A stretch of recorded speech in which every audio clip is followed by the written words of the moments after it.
മടിയന്മാരെ മടിച്ചേളെ, ഒരു സിമ്പിൾ മന്തി റെസിപ്പി ചെയ്താലോ? വാ പൊരി, നമുക്ക് ചെയ്തോക്കാലോ.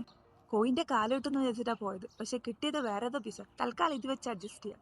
4 പീസ് എടുത്തിട്ട് നമുക്ക് ആദ്യം തന്നെ പൊടിച്ചിട്ടുള്ള ജീരകം ഇട്ട് കൊടുക്കാം. പിന്നെ കുറച്ച് കുരുമുളക്, പിന്നെ ക്യാപ്സിക്കം, 2 മാഗി ക്യൂബ്, ഓയിൽ എന്ന് വെച്ച് കഴിഞ്ഞാൽ ഫ്ലേവേർഡ് അല്ലാത്ത ഏത് ഓയിൽ യൂസ് ചെയ്യാം. നമുക്ക് സൺഫ്ലവർ എടുക്കാം തൽക്കാലം. പിന്നെ കുറച്ച് ആർഭാടത്തിൽ കളർ ഓപ്ഷണൽ മാത്രമാണ്, ഉണ്ടെങ്കിൽ മാത്രമേ ചേർത്താൽ മതി, തിരക്കൊന്നുമില്ല.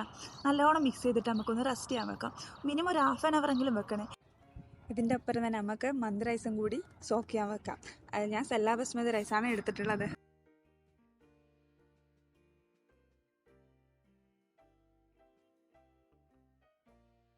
ഇനി നമുക്ക് നേരത്തെ അരമണിക്കൂർ കുതിർത്ത് വെച്ചിട്ടുള്ള സെല്ലാ ബസ്മതി റൈസ് എടുത്ത് നമുക്ക് വേവിപ്പിക്കാൻ വെക്കാം. പാത്രത്തിൽ വെള്ളം തിളച്ച് കഴിഞ്ഞാൽ നമുക്ക് അതിൽ കറുപ്പ, കറാമ്പ്, പട്ട, ഗ്രാമ്പു എല്ലാം ഇട്ടിട്ട് അതിൽ കുറച്ച് ഉപ്പും ഓയിലും ചേർത്തിട്ട് തിളച്ച് കഴിഞ്ഞാൽ അരി ഇട്ടെടുക്കാം. അരി ഇട്ടിട്ട് നന്നായി വെന്ത് കഴിഞ്ഞാൽ നമുക്കത് ഊറ്റിയിട്ട് മാറ്റി വെക്കാം. ഇതേ സമയം നമ്മൾ എന്താക്കണം, ചിക്കനും കൂടി ഫ്രൈ ചെയ്യാൻ വെക്കണം. ചിക്കന് ലോ ഫ്ലെയിമിലിട്ടിട്ട് തിരിച്ചും മറിച്ചിട്ടിട്ട് പൊരിച്ചെടുത്താൽ മതി.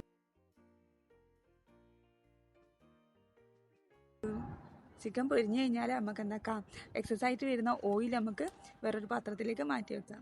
അധികം ഓയിലില്ലാണ്ട് അല്ലേ മന്തി നല്ലത്. അപ്പോൾ ആ ഓയിൽ മാറ്റി വെച്ചതിന് ശേഷം നമുക്ക് വെന്തിട്ടുള്ള ചിക്കനിലേക്ക് നേരത്തെ മാറ്റി വെച്ചിട്ടുള്ള ചോറ് ചേർത്ത് കൊടുക്കാം. ചോറ് ദമ്മിടുന്ന സമയത്ത് ഇടയ്ക്ക് നമുക്ക് കുറച്ച് പാലിൽ മഞ്ഞൾപ്പൊടി മിക്സ് ചെയ്തിട്ട് ഞാൻ കളറിന് വേണ്ടിയിട്ട് യൂസ് ചെയ്യുന്നുണ്ട്. അത് ഓപ്ഷണലാണ്. പിന്നെ നമുക്ക് അതിൻ്റെ മേലെ പിന്നെയും ചോറിട്ട് കൊടുത്തിട്ട് പച്ചമുളകും കൂടി കുത്തി വെച്ചിട്ട് ഒന്ന് സ്മോക്കിംഗ് കൂടി ചെയ്ത് കഴിഞ്ഞാൽ നമ്മളെ മന്തി റൈസ് ഇവിടെ റെഡി ആയിട്ടുണ്ട്. ഇത് നമുക്ക് ദമ്മ് മാറ്റി കഴിഞ്ഞിട്ട് നമുക്ക് സെർവ് ചെയ്യാം.